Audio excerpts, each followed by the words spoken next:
What a Catch, Part 63, a Miraculous Ladybug Fanfiction. If you've not heard the previous 62 parts of this story, you can find a link to them in the description box below. Make sure you give this video a thumbs up and subscribe if you haven't already to stay up to date on the latest parts of this story. Nino watched as Chloe ran her fingers through her hair. "This is bad," she muttered. "This can't be happening. Not Adrien. No, not Adrien." "What about Adrien? Is he all right?" "Adrien is..." She cut herself off. "What?" "Adrien is Cat Noir, Nino." "What?" "He has a cat cave and everything. We talked about it together yesterday." You're kidding. Is that why... He sent the ring here?" "Yes," Chloe said, cutting him off. "It hasn't set in for me yet either. When I saw you with it, and you said it was sent for him, my first thought wasn't, oh, of course he'd send it to himself. It was, does Adrien know Cat Noir? Because it just didn't quite fit." "Yeah, him and Cat Noir have opposite personalities after all." "True. I would have pinned you to be the cat boy over him any day." Nino sat down, thinking about the new information. "I wonder which one is the real him." "What do you mean? Is he Adrien Agreste, or is Cat Noir his true personality? Because I think..." "Why does it have to be one or the other?" Nino asked. In his mind, he was slowly connecting the dots between the two identities. Both sides of his high school best bud seemed authentic. Both were him, so why make one truer than the other? "Well, don't they seem like they're two different people?" "Maybe at first, but if that's the truth, Adrien Agreste is Cat Noir, then it doesn't matter. I act a little differently as a DJ than I do when I'm having breakfast with Alya." "This is a little more than the comparison of a work-to-home personality, Nino." "I can see where you're coming from, but Adrien is Adrien. Cat Noir is part of him, and he's part of Cat Noir. It'll take me a while to adjust to him being a superhero, too, but so is my wife, so..." "Wait, you know? That Alya had superpowers in high school? Of course I do. She's my wife." "Does she know you know?" I don't think so." "Oh. When did you find out?" "Shortly after she got them. Unlike our blonde friend, her personality doesn't change that much. That's one of the things I love about her, though. She can always be herself." You weren't angry she kept it from you?" "Well, of course I want her to tell me, but it's up to her. Besides, she isn't one anymore, right?" "Because there haven't been any Akuma fights?" "Because she lost her superpowers." Nino stood up from the table to pace. He was saddened by his wife's inability to open up to him, but he understood why. "You know that much?" Chloe asked. "I figured that she lost her powers after high school because she went through that depression. Alya is a force of nature. The only way she would hit that kind of low is if she lost something dear to her." "Not all depressions have a reason," Chloe cut in. She still had her necklace. She clung to it all the time, but she wouldn't stop crying, night after night. At first I thought it was my fault, but over time I realized that it wasn't about me. I wish I realized it earlier, to be honest. It was her Kwame. You mean this little guy? Nino pointed at Plagg, who had emptied the contents of Chloe's purse as though he was looking for something. I didn't do it!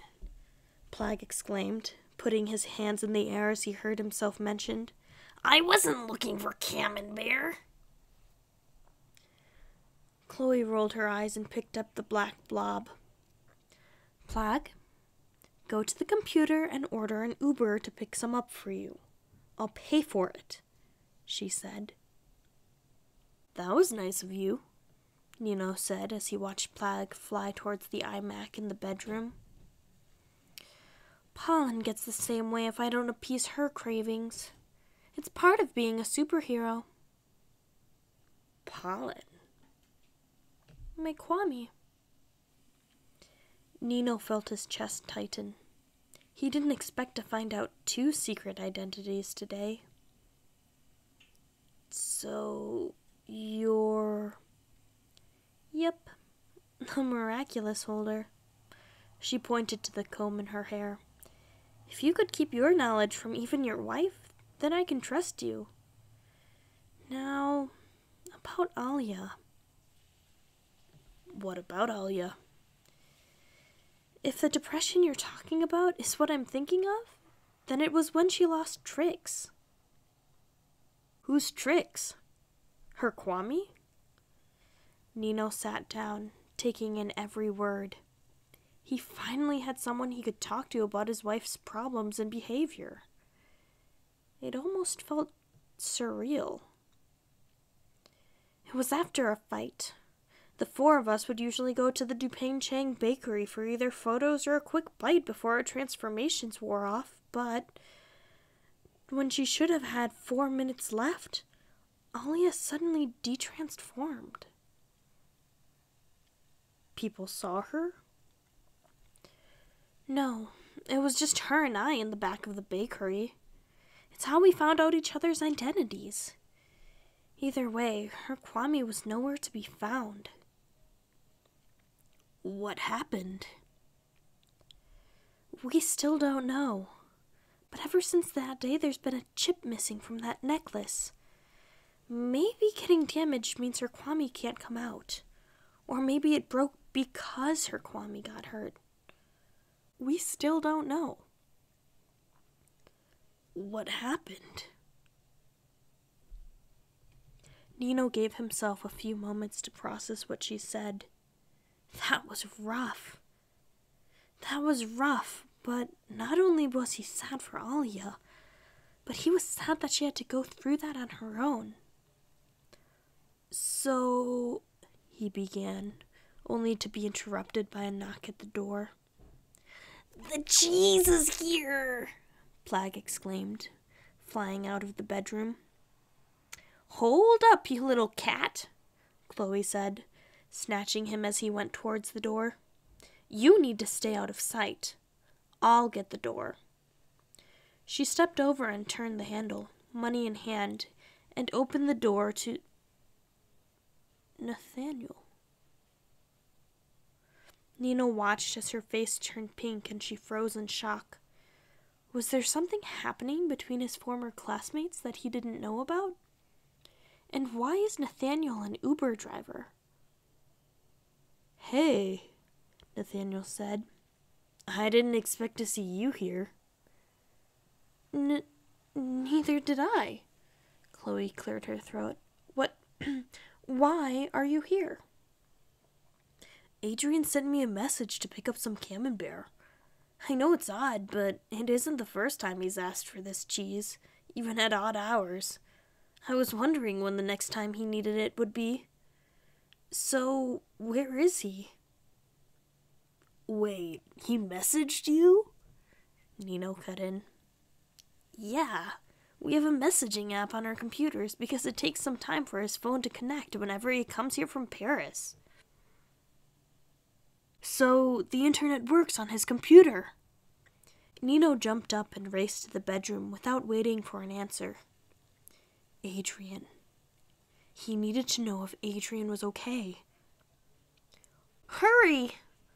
Chloe called, abandoning Nathaniel at the door to follow him to the computer. Pull up the news. Pull up the Parisian news! The only sound as the duo held their breath while the screen loaded was Nathaniel letting himself in and making his way to the bedroom with a relaxed pace. What's going on, you guys? The Hawkmoth fight! The Hawkmoth fight in Paris! We didn't have the internet, so we've been panicking over what happened. Chloe was almost in hysterics. Wait, you guys don't know what happened? With the giant teddy bears? Giant teddy bears? Nino and Chloe questioned his words at the same time. What do giant teddy bears have to do with this? She asked, hitting the monitor as the Google's home screen pulled up. Oh, dude, no spoilers. You have to see the event recording, Nathaniel said. Tell us now, Nino cut in, slamming the mouse into the desk. Whoa, easy there, man. Is it that important to you? Do you have money writing on this or something? The computer beeped, and Nino turned his attention to it as Chloe took the keyboard away from him, typing furiously. Come on, she muttered. What happened? It was crazy. You guys better pull up a chair. This fight has won the world, especially the internet, isn't going to forget anytime soon. Nino sat on the edge of the bed as the screen loaded, showing a picture of Cat Noir and... His heart stopped. His wife was on the screen, dressed in an orange suit. And although he wanted to be happy for her getting her powers back, something that prevented her from being truly happy for years, he couldn't. He wanted to know if the love of his life was safe, not if she was a hero. But if something happened to her, then Nino would spend the rest of his life hating the Kwami and everyone involved with them. Thank you so much for listening. Part 64 will be available later this week. In the meantime, you can check out these other fanfictions. I'll catch you next time.